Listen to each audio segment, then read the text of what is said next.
All right, it's showtime.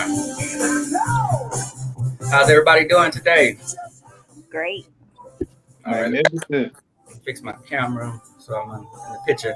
So here's the start of another show. I'm excited about today's show on the Lamp Vicious podcast. So we got some great guests coming up. So first, like we always do, we're going to talk about what's going on with the Lamp Vicious crew. So Ambitious Brown, what's going on with you and Rillo 87?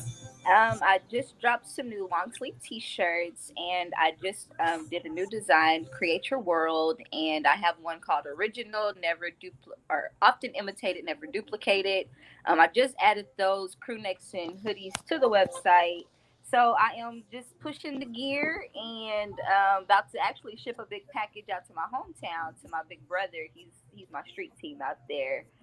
So it's just a lot of promo and marketing and good stuff going on, spreading the word of revitalize and be yourself and be original. So it's popping. Yeah, I've been seeing a lot of merch on the site, like a whole lot of different types of styles and everything. So Yes, I'm in my creative zone. Quarantine has been nice for my mind. So this is a lot of things that I've been thinking about doing, and I just never really put action behind. So I'm putting action behind it and getting onto the website and making stuff happen right now. right, that's the good thing about one of the good things you can find in 2020 during the quarantine is getting this. You get to sit down and put your thoughts together and execute things that you haven't been able to do because you've been so busy. But now you get to sit down and do what you got to do. So Yes, and I love every minute of it. Thank you for this break. I'm very appreciative. what's going on with Lamp, Mr. Lloyd Lindley?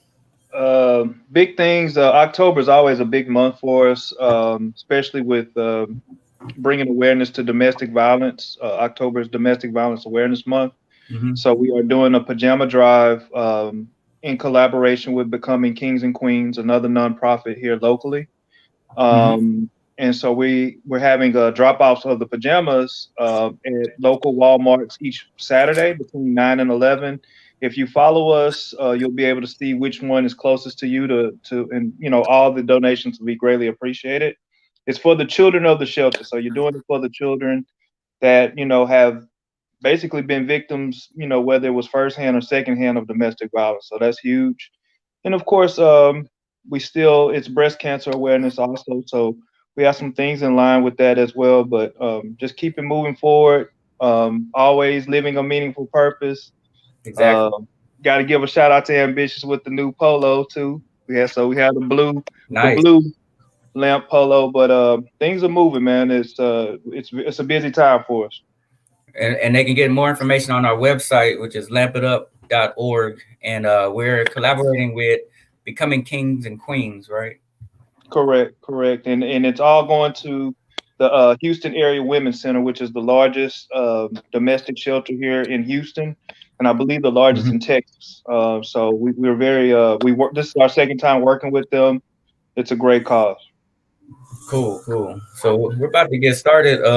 But just first, I wanted to acknowledge this is couple of current events. So the singer Van Halen passed away today. One of the iconic guitarists.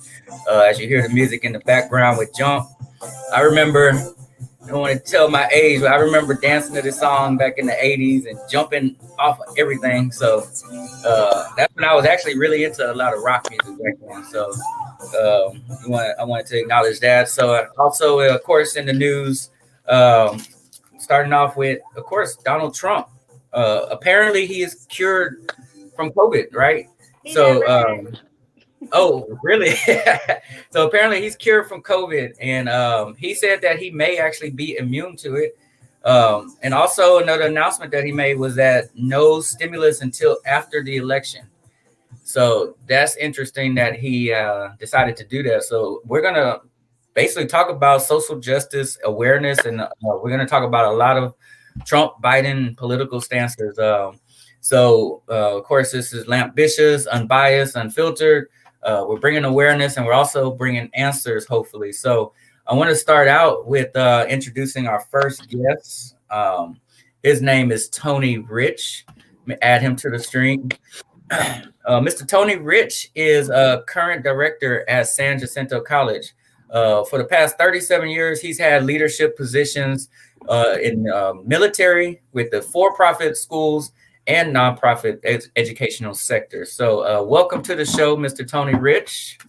Thank you, sir. Thanks for having me. All right, glad you can make it. And just briefly, before I introduce the other guests, give me a little bit of background on what we're talking about, your political stance, and just how you feel like you got to this point of how you feel as far as what type of political stance are you with? Okay, so I'll make it quick, Pat. So short story, from the hood, from jailhouse, and I'm South Park. So, even though I grew up that way, I had different ideas about politics. Mm-hmm. I always thought that as a race, we should be more self-sufficient, and that a lot of things that the Democrats were selling us, it was just that. And so as I got older, I got more conservative on the fiscal type stuff, the money type stuff, being disenfranchised or disenchanted with what the Democrats said they were going to do and didn't do. But then socially, I've always been liberal about us and what can be done to help our situation. But the thing, Pat, that kind of did it for me, my awakening, and I guess it's been gradual. It's that thing of death by 1,000 lashes, and just continually seeing all the social injustice that's happened to us disproportionately than other people. And so when the young black man was executed in Georgia, man, Pat, that did something to me. When Breonna was killed and executed by the cops, that did something to me. And then when George Floyd was executed, begging for his life for over 8 minutes, that kind of did it for me, man. Right. And I said, you know what, that's enough. And I think it's pretty easy for a person like me to kind of sit back and to say that, I'm unaffected by it because maybe of my age or my generation or my social status or whatever. Man, it doesn't really matter, because in this country, it's an old vulgar joke, man. It kind of goes like, what do you call a man who has $1 million, who's a doctor, who's Harvard educated? And the answer is always that N word, So it really doesn't matter. In this country, no matter how successful we are, and no matter what we try to do the right thing, in the end, we're always going to be black. Right. So we have to start, I think, doing something else besides getting together once a month and singing "We Shall Overcome" and begging people for things we should already have. Gotcha. And I do see you on social media expressing your thoughts, and that's one of the main reasons why I said I wanted to get you on, because you have a lot of good things to say, and you are a leader in the community. So I appreciate you getting on today. Oh, thanks, Pat. I appreciate you having me. No problem. So let me add the next guest on the screen. His name is Lawrence Sterling. Lawrence is actually a alumni of Baylor University, Sick'em Bears. Sick'em Bears, huh? So, he is also an author of a nonfiction masterpiece, Cracker Jack, which is an awesome book that was written how long ago? 2014. 2014. So that's an awesome book that came out. So check that out. We'll talk about that a little bit more. Also, he's the owner of Thoughts to Reality Services. And along with Mr. Tony Rich, you are also a veteran. We have Navy with Mr. Lawrence, and Mr. Tony Rich is an Air Force veteran. Is that correct? That's right. All right. So a little bit about Lawrence. Tell us a little bit about your political stance, and how did you come to where you at with your thoughts on politics right now? Well, I always went with the flow. Always went with, what your parents tell you, what your grandparents with, Democratic Party. That's the party of the black people. Let Joe Biden tell it. I've always experienced it from the point of view of, clock and the time clock. Now I'm able to see how it affects me as a business owner. You know, certain tax brackets, you know, certain brackets that you get, you know, annually. How does the market affect me? The details of my 401k, Right. these things, you know, I put them in front of me and I have time to look at it. And I'm looking across the board and I'm saying, well, I've been going against the grain this whole time when it comes to, you know, punching the clock and being a business owner, you know. So I see that a lot of political stances are based off of, you know, our mentors' opinions, So but it's kind of just less of our own experience, I would say. So, you know, I didn't really get a chance to follow politics before COVID, and I got a lot of time on my hands during the outbreak. You know, during the lockdowns. Gotcha. That gave me a lot of time to do some history, some research, asking buddies, how do you feel about this politician? Instead of what you're seeing on timelines with social media, you actually get time and the chance to research yourself. And what I'm coming up with is, you know, totally different than what my mentors, what my grandparents and uncles and friends and everybody else is saying. I'm saying, well, that's not the conclusion I'm coming to. You know, and once you start to say what you know, the results of your findings, you start to stick out like a, you know, sore thumb. But then you try to show people when people have what they call cognitive dissonance, where they have a belief for so long, what they've been told, what they've been learned. Then when you introduce something new to them, they still can't grasp it. You know, like the Matrix, man. I took the red or the blue pill? Which I'm seeing, you know, things from a totally different perspective. Right.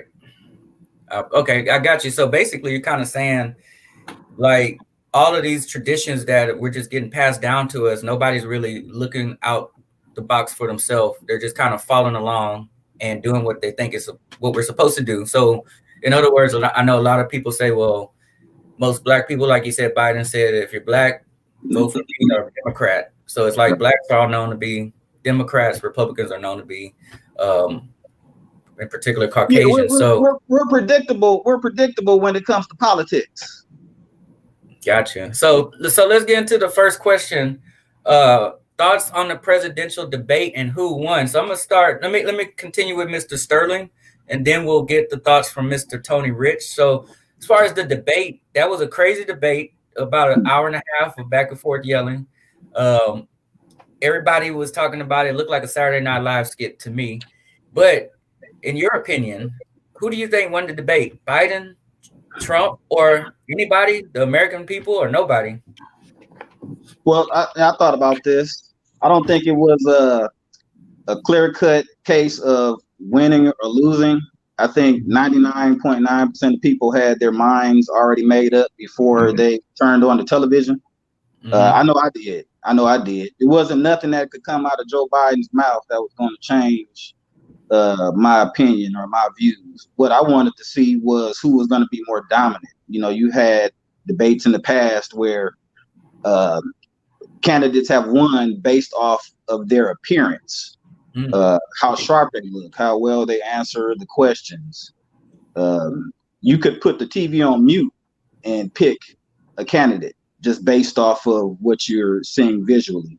I would say that Trump's performance was more in line with, you know, American history as a show of dominance. If you look up the Great Fleet, you know, that sailed around the globe 1907 to 1909, you know, under FDR, that was to maintain American strongholds, discourage attacks, establish dominance on the high seas.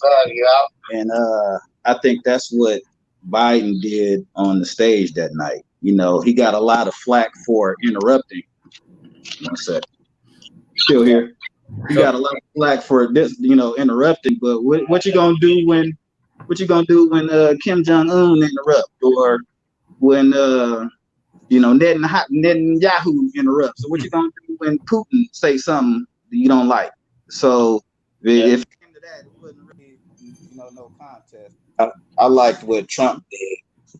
He was in line okay, yeah, with what your America audio is kind of all about. That's your, kind of your audio your audio is kind of going in and out. So let me get to Mr. Rich, Tony Rich. What's your thoughts on what Mr. Sherman said and how Okay, you feel the debate went? so still here. well, I will agree with Lawrence that people went into this debate with their minds already made up, but I totally see it differently than he does. So first of all, I'm not a Biden fan. Can you hear me back? Oh, yeah, I hear you. Let me put it up. Let me Can put you it. hear me? I hear you. Okay, so number one, I'm not a Biden fan, and so one of the problems that we have is that if a person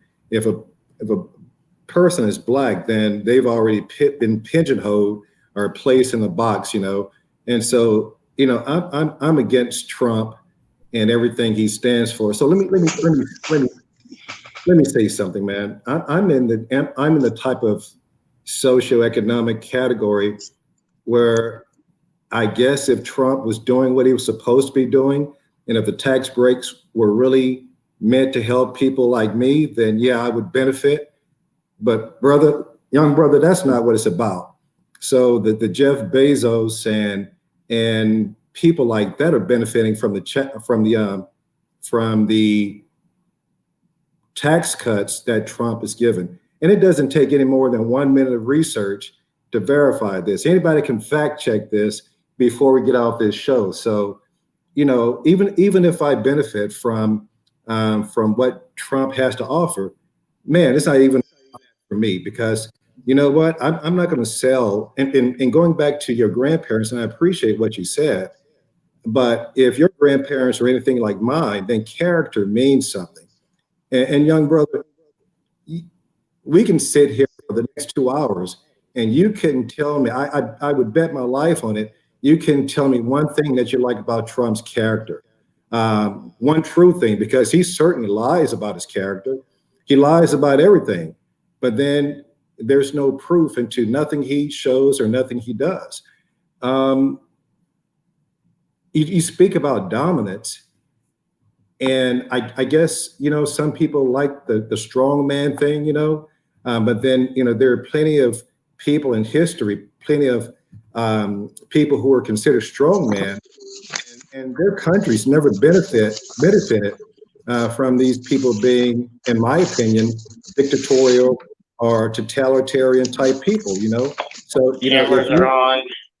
if you're impressed by a person, bragging about how strong they are. Well, we disagree on that.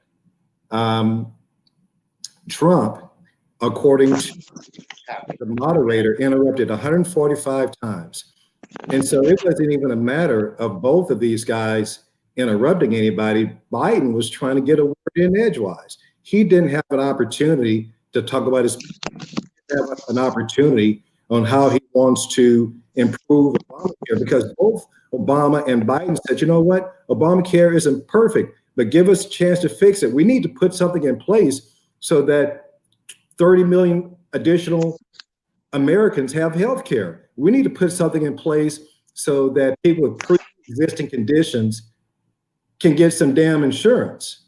And so when questioned about Trump's healthcare plan, and it wasn't just a healthcare plan. It was with anything that he was questioned about. He gave absolutely no facts, no details about anything that he wants to do. All generalities, because you know why? 2 days prior to the debate, he said, "Hey, I didn't prepare for it." You know why? Because, like he says, he's the smartest person in the world, right? He's the smartest person in the world. He's a great talker, right? He knows more than his generals. He knows more than his doctors. So he doesn't need to prepare. So I'm on a rant right now, but the guy just didn't get the opportunity to say anything. And so they're talking about different ideas. on how to make the next debate better. I don't think they should have a debate because it doesn't matter whether they turn off the microphone or turn off the camera to Trump. He's going to find a way because he is ill prepared for the debate. And in my opinion, he's the worst president, not only the worst president that this country has ever had, but he's a danger to our country. And history has shown us that men like this are a danger to whatever nation they're leading. Okay, I'll stop right there. I appreciate that. So those are some good words and thoughts. And I want to give Mr. Sterling's viewpoint on whatever you just said. Also, what does the next 4 years look like with Trump versus how it would look like with Joe Biden? What do you think these next 4 years are going to look like? The next 4 years under Biden, Mm-hmm. I would say like the last 47 under Biden. That's why, these one-liners by Trump stick. When he's addressing black people, when he says something like, "What do you got to lose? What do you got to lose? What do we have after 50 years of Biden in office? What do you have to lose?" So I know what's behind door number one. Door number two, okay, I got 3 years of it. And when I'm talking about the economy, nobody can touch it. He set records. I'm talking about pre-COVID. After lockdowns, we've gained some ground back. The stock market is doing well again. So, as a business owner, not too much concerned about the 401k, but I've been working since I was 16. That's 27 years in the workforce. I'm concerned about the performance of my 401k, and I can look at it since January 1st, to September 30th, and I got a 38% rate of return. That's unheard of.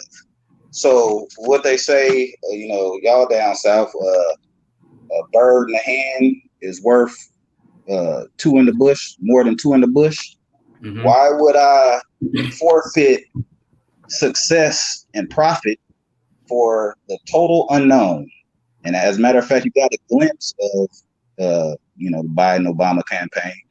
The market was somewhat successful under Obama, but it hasn't taken the strides that I've seen and I've been looking at daily under Trump. And what about you, Mr. Rich? What are these next 4 years going to look like with Trump or Biden? Fact check. Okay, go ahead. Fact check. So economics 101, the economy and as it performs has nothing to do with the market. So there may have been some policies that were the market, not the market, just the market. The stock market. The market in relation to the 401k. The economy and stock market are not interdependent. And so the market and the stock market is doing well doesn't mean that we have a healthy economy.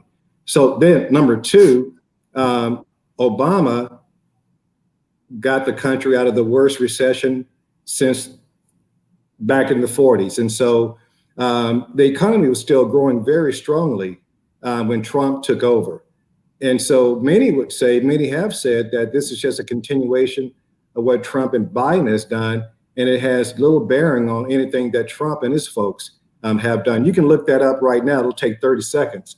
So that's one of these big lies that's perpetuated by Trump and his minions. It's all a big lie. And you guys are pretty young. And, I'm a military man. Lawrence, you're a military man. I'm a retired senior NCO.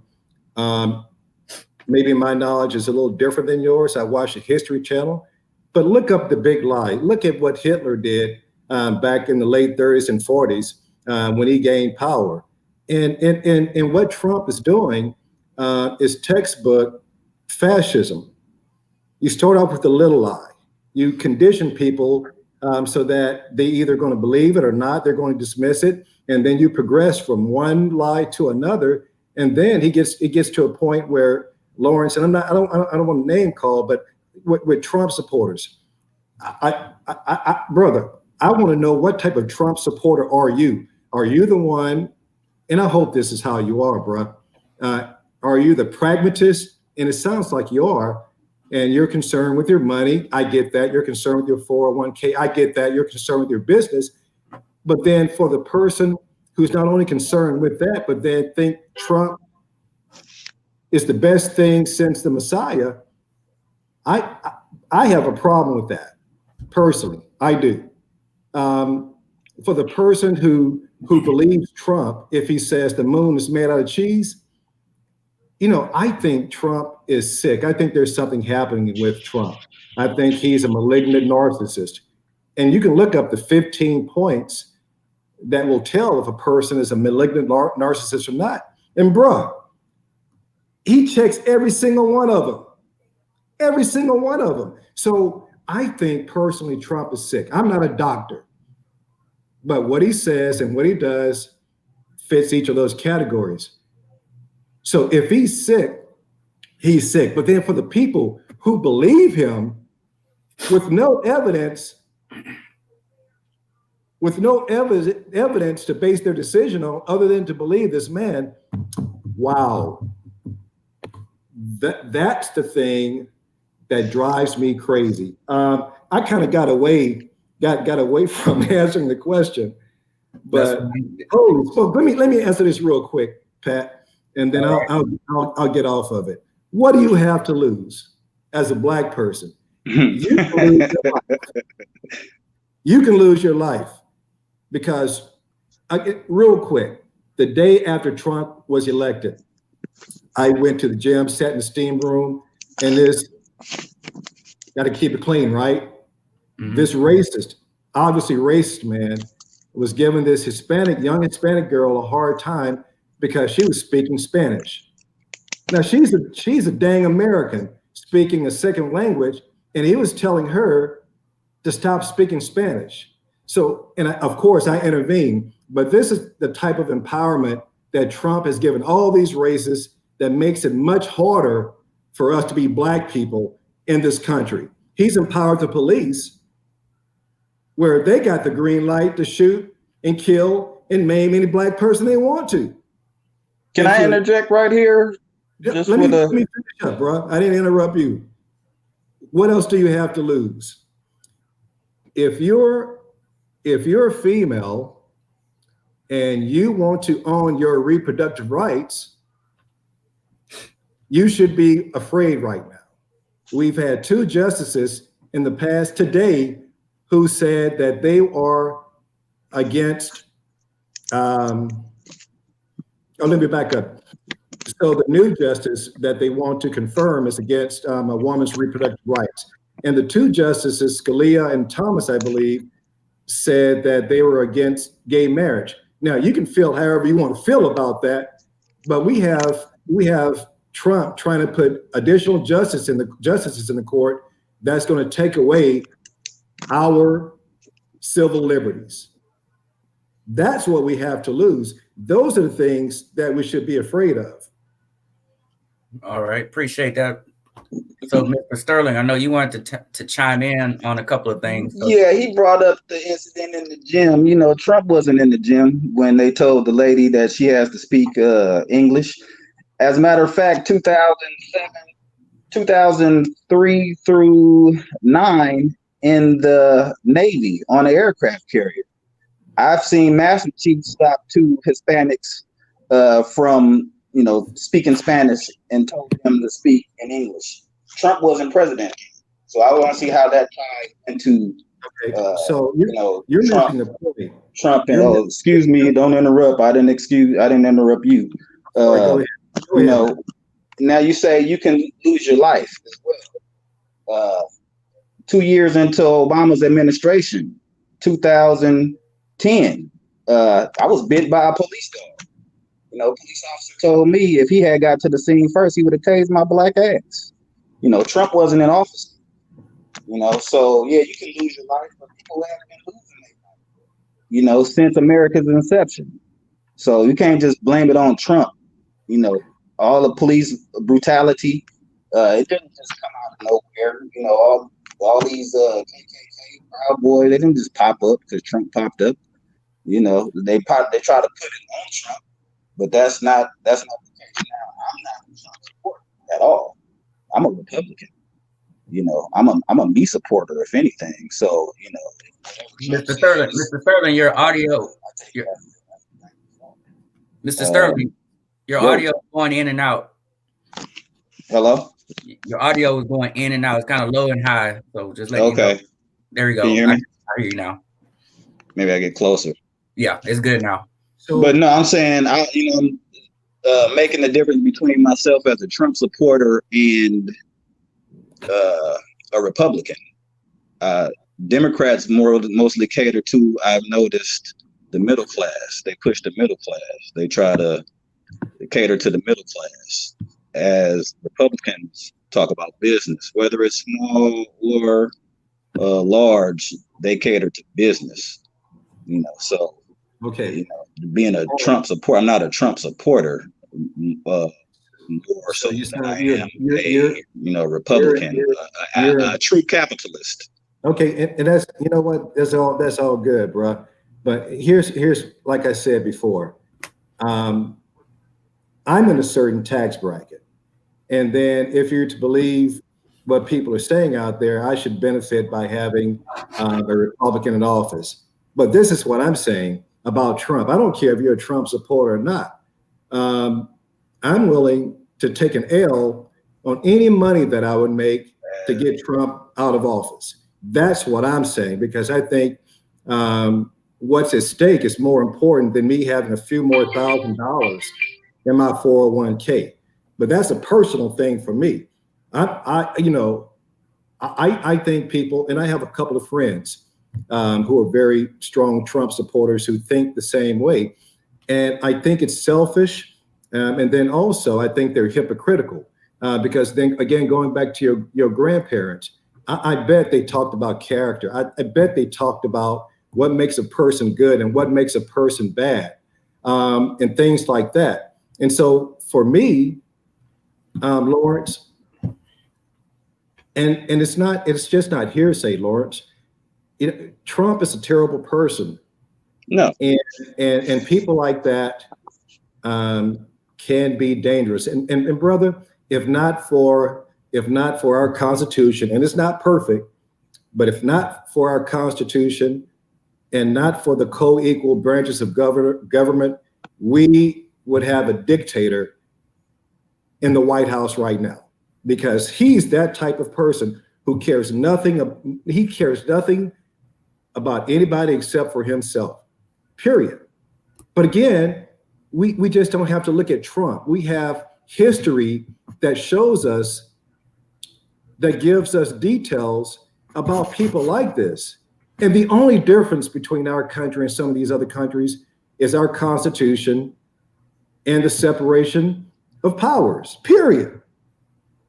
Period. So I'm in the high tax bracket, but I'll take an L to get Trump out of office.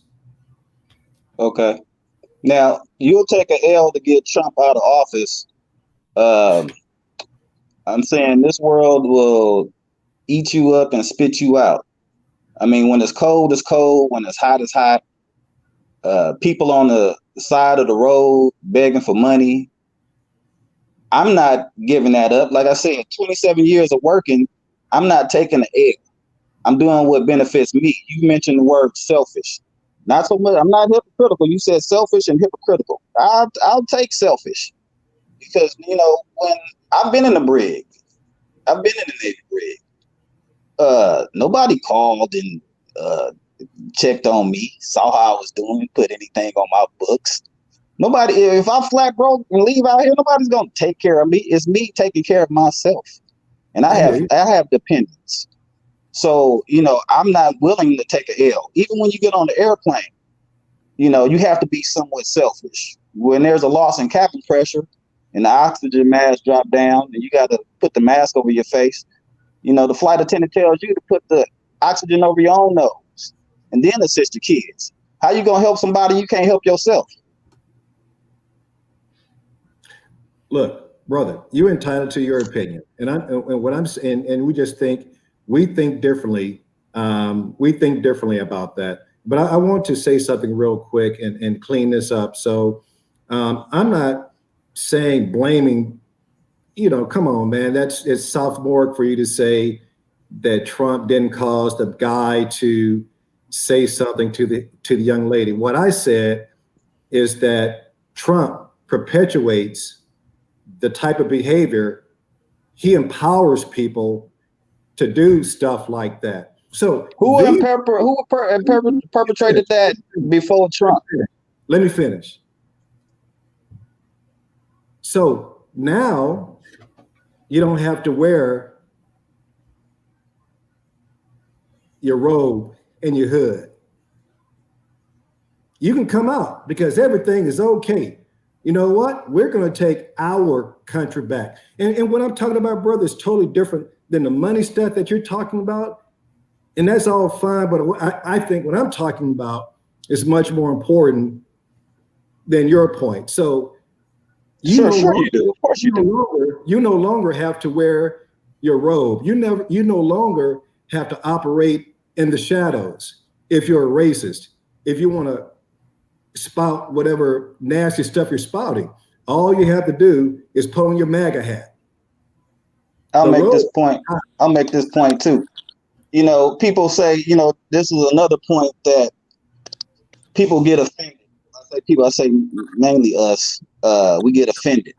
Trump says, he makes a statement, oh yeah, when we're throwing these criminals in back of the car, rough them up a little bit, throw them in the back of the car. And here we got across the nation, a lot of black people get upset. Oh, did you hear what he said? You criminal, throw them in the back of the car and rough them up. I'm not a criminal. Who cares? He's talking about criminals. He's talking about people that break the law. I'm a taxpayer.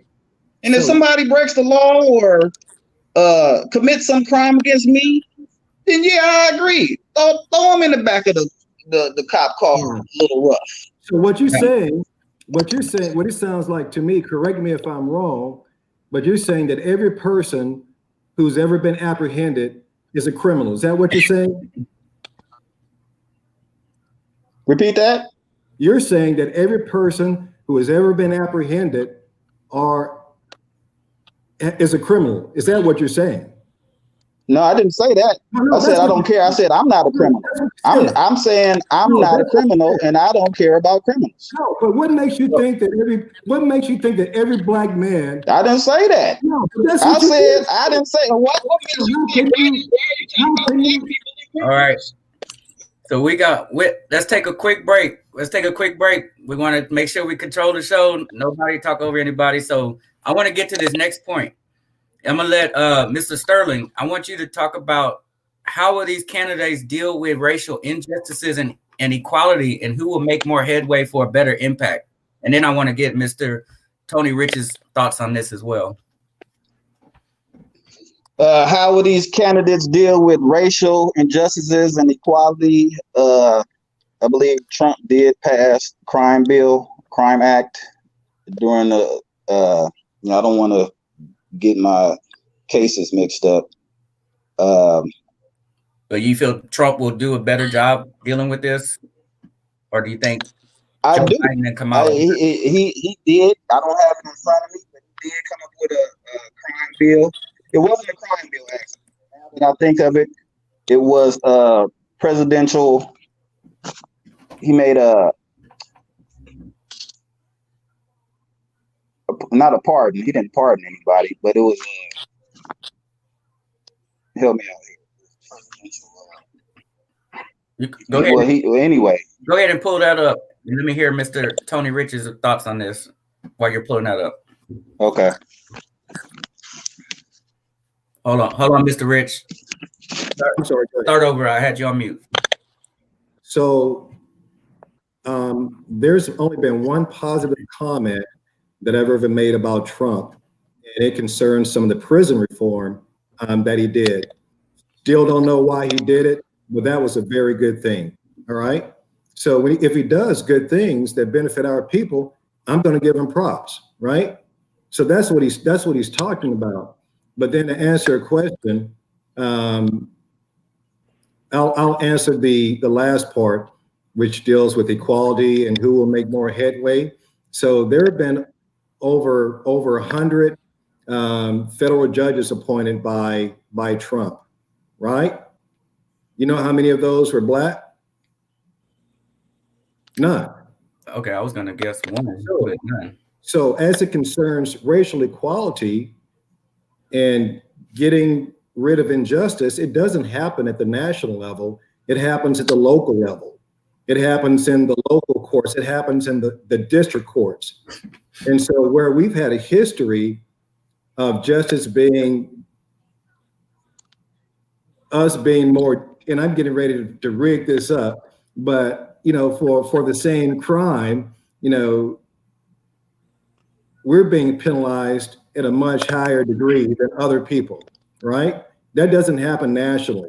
It happens in the district courts. And if you have a person in the court, I don't care, you can say whatever you want to that, just because they're white doesn't mean that they can't dole out justice equally. I disagree, because those folks don't have the same type of experience necessarily that a black person has. They can't empathize with the person. They don't know the person. And the people that they call friends are people that they see twice a year, right? Mm-hmm. So there are reasons sometimes that black people do some of the things that they do. And we don't even have enough time to talk about that point, Pat. Yeah. Why do black people do some of the things they do? But then the court system has to do a better job meting out justice more equally. Thank you. And what's your thoughts, Lawrence? No, yeah, I was thinking of an executive order. That's what it was.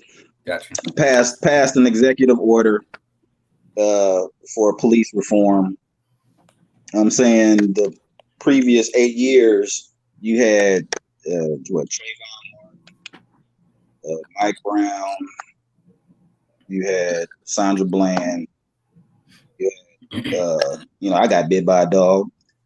Nothing with the Obama Biden team. They didn't pass anything. Here in 3 years, he passed police reform. I mean, that's a start. Gotcha. And yeah. I think with more input from Republicans, like other black senators, I think once they come together, I think Trump is willing to meet with. I don't think he knows too much about it, but I think his ears are all open for ideas to make change and reform. We're running out of time, so let me get your thoughts really quickly from each on the nomination of the new Justice Amy Barrett. Is this fair or not? Who is that for? Me? That's for you, and then Mr. Rich.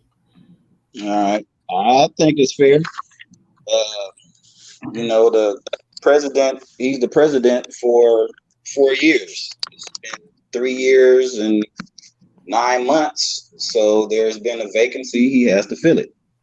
I don't think there's a problem with that, especially if you have the confidence in knowing that you'll probably be president again in the next term. I'd go with my pick. The Democrats, if they had their way with it, they wouldn't change or give it up or forfeit or wait for the next election. So I think it's fair. So you think it's fair? And if it wasn't fair, then what you say is, okay, Mr. Biden, who do you have? Tell us, who do you have who would be a fair choice? And he won't even tell you. He won't even disclose his picks. He won't disclose if he's going to pack the court or not. And your thoughts, Mr. Rich, real quick. So it's not a matter. What Lawrence is different than the question that you're asking. So obviously, the Republicans didn't push through President Obama's pick for the Supreme Court because they argued because it was so close to an election year that it shouldn't happen. So that's what Pat is talking about, not what you're talking about, brother. So and to finish answering the question is that the Republicans are playing hardball. If the Democrats want to win, they need to play hardball. you can't count on these folks to keep their word. McConnell, Lindsey Graham, they had him on tape saying that, hey, put me on record as saying that we wouldn't do this if it happens to us. And of course, what happens, right? Yeah, he's a president. He's entitled to pick his person. I'm sure she's qualified, but then all the crap that they gave Obama about trying to get his nominee in, and Trump even tweeted about it before he was president, doesn't mean a whole hill of beans. And what I hate most of all about all of them, especially the Republicans, is the hypocrisy. All these high-minded evangelical Bible thumpers who preach morals and values and family and all this stuff just sold their souls, in my opinion, put all that stuff on the shelf to support this vile man. But anyway, I'll stop, Pat.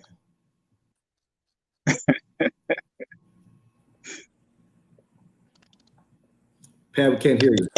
I can't hear. Oh, there you go. I'm sorry. We're getting close to the end. So does Lloyd or Ambitious have anything that you want to chime in on? It was a great show. I mean, I'm learning a lot from both viewpoints. I feel that it's, like the brother says, it's important on the local level on up. We can sit here and talk about Trump and Biden all day, but every show we've been saying, look who's your local leaders, your county leaders, your state leaders. You build from within, and I think if you look at that, then you can make a good decision. But do your homework, look at all the candidates, and see who's best, for you and your community. I would just like to add, I guess my question, and it's always in the back of my head, is what happens when the Electoral College picks who they want to pick anyway? So that's why I've tried not to put, too much energy into it, because that's still a possibility that Biden can win the popular vote. And at the end of the day, the Electoral College can still do whatever they want to do. So just my thing is, like, vote locally. Pay attention to who our district attorneys are, the people who we vote in, and locally, I'm really focused on that. Nationally, it's really a circus right now. So that's just my 2 cents in it all. It's still important, but I'm just trying not to spend too much energy on the 2 characters that we have to choose from. So that's just my 2 cents. It was a very entertaining, and I'm like back and forth like a tennis match. Like, okay, all these great points, and so that's just my 2 cents. This was an awesome show. So, Mr. Sterling, in about 2 to 3 minutes, can you summarize some final words for us? How important is it to vote, and some final words for the audience? I think it's very important to vote. Those who came before us to pave the way, all the groundwork that they did, I think it's good to go honor them by casting your ballot. I have the luxury. I did not vote the last presidential election between Hillary and Joe Biden. I have the luxury this time around to not vote for anybody, because I'm not voting for Biden, and Trump didn't need my vote anyway, apparently. So I might sit this one out again. Who knows? But I do think it's very, very important to cast your vote. All right, Mr. Tony Rich. Yeah, I totally agree. The number one reason we should do it is to honor the people who died, so that at least we have the opportunity to vote. And and if we don't do that, then it's just sad that would happen. And getting back to Electoral College, I don't like it either. But if enough people vote in Ohio and Wisconsin and Florida and Pennsylvania, some of those states where we have and we, people who are against Trump, where we have an opportunity to either flip it or just win it outright, that will give us all the electoral votes we need to take back the White House. And so, in some of these counties, what separates the red and blue is only 2 or 3 votes, and if you multiply that by 15 counties, that could be the difference between a win or a loss for both candidates. So I agree with you, Ambitious, that sometimes you feel like your vote doesn't count. But in some places, again, in those states that I just mentioned, every vote counts, and those folks should get out and vote for their person. Gotcha. So I appreciate you two gentlemen coming on the show. Thank you, Mr. Sterling. Thank you, Mr. Rich. Y'all both brought a lot to the table, and I told y'all time's going to fly. Of course, I was like 15, 20 minutes, but of course, now we're almost an hour. We're at like 50 minutes, but that's all good because this is some good content and a great show. So once again, I appreciate both of you for coming on. All right. Thanks, everybody. Sir. Good talking to you, Lawrence. And good talking to you. And, just want y'all to know, if y'all don't vote for Biden, y'all still black, okay?